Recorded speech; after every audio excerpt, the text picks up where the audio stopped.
So in my life, not having God present, there was a lot of things stacked up against me. At the age of 13, my parents decided to move from the one thing that was kind of pretty secure in my life, our home. And we lived in the city in Tampa, Florida, to move us out into basically the woods. There was no houses around us at all. And that was really difficult for me because it was another form of isolation for me between the religion and the sexual abuse, and now I didn't even have neighbors around me. So switching schools at this age and making new friends was a really, really tough time. Because my parents really never found true healing, my mother turned to alcoholism, and still to this day is an alcoholic. And my father, still to this day, suffers from severe depression. And a lot of the times my home wasn't a place that I wanted to be at. When I started high school, I ended up making a lot of friends, and I got a boyfriend. And I stayed with that same boyfriend all through high school. And he gave me a lot of attention.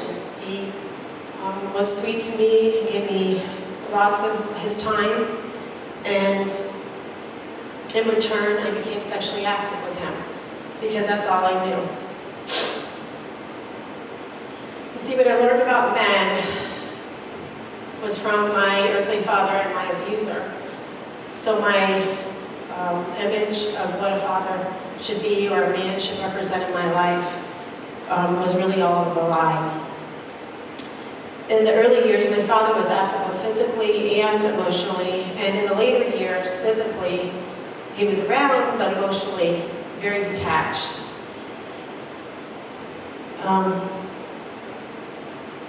He was very disconnected and depressed and filled with much anger himself.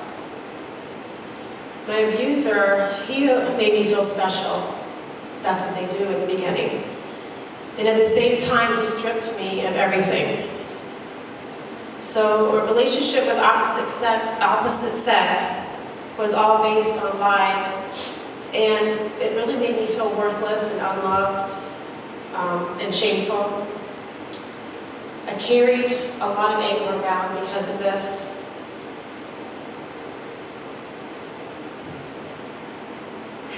And a lot of my anger, once I got older and in my high school years, was directed towards my mom, because now at this point, I had moved on from the sexual abuse. I really buried it in a really deep, dark place, and it never came out for a long time, not until later in my life. And now the anger that I was experiencing was all towards my mother and her drinking. I often was her punching bag emotionally for her when she would drink. And she, time after time, would tell me how worthless I was, and made me feel like I was undeserving of so many things.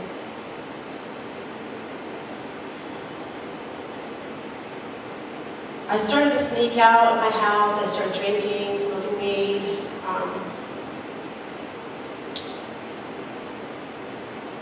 I was just waiting for that day to turn 18 and to get out of my house. See, for me, I didn't know who God was. I didn't know what His love was. I knew nothing about Him whatsoever. So for me, my hope was in leaving the house. My hope was getting away as far away as I could. Because I was going to go out and have a fantastic life on my own as long as I was away from them. And I was going to be able to do this thing life on my own. I just needed to get rid of them. So I waited for that day and thought I would be free. So I thought, my early adult life began with taking on a lot of self-destructive behaviors because of my life, and leading to even more pain and even more torment. I'm not going to go into all of that right now, but because of all of that, my shame got multiplied so much more. I lived with different men, and I really started to see my life as a disaster. I was working really hard at trying to have a good life, but you see, deep down inside, I felt very unloved. I felt worthless, undeserving. There was a part of me that always played the what ifs. A lot of times I played the victim card. You know, what if I had a mom that didn't drink? A father that would just sit down and talk to me?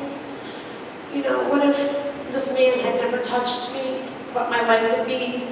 And I started to see people around me, you know, in high school and even in my 20s that I felt that they had it all together and that they didn't have these things happen to them. So this was a picture in my mind that was so far away that I could never reach that because I wasn't good enough for it.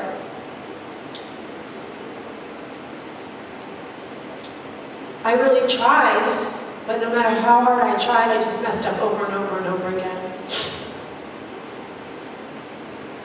I started to really realize the effects that sexual abuse had in my life, and my thoughts really began to get dark. A lot of the times I'm very alone. It didn't matter. I've always been, you guys know I'm a people person and I like to talk and be around people. That's always been the kind of person, even throughout all of this, that I've always been. So I've always had myself around people and places, but inside I was very alone, and it didn't matter how many people were around me or what I was doing.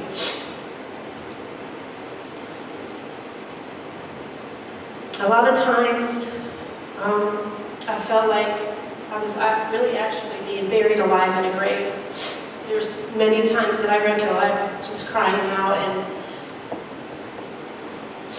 you know, saying I can't hardly breathe. You know, I was too tired and I couldn't take it anymore.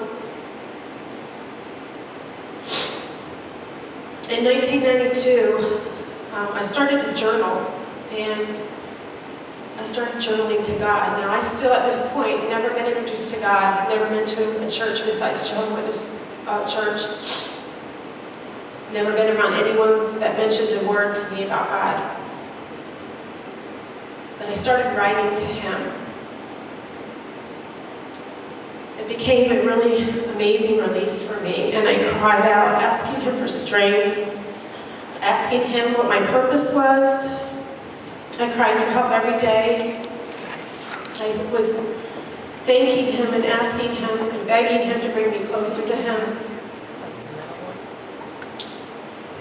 And like I said, there was nothing around me that was godly, but yet God was, you know, grabbing at my heart. He was reaching out to me, and somehow I responded to that, and I started to write to Him. You know, it says in the Bible we have faith the size of a mustard seed. That's really small.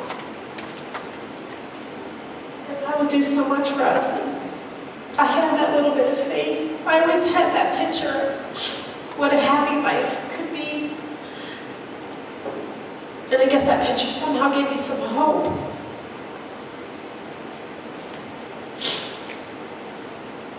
At this point, I was doing a lot of self-help books, and I even started to see a counselor, and I really, really wanted to start working on getting my life in a better place. But it got exhausting time after time, especially when you're trying to do it on your own.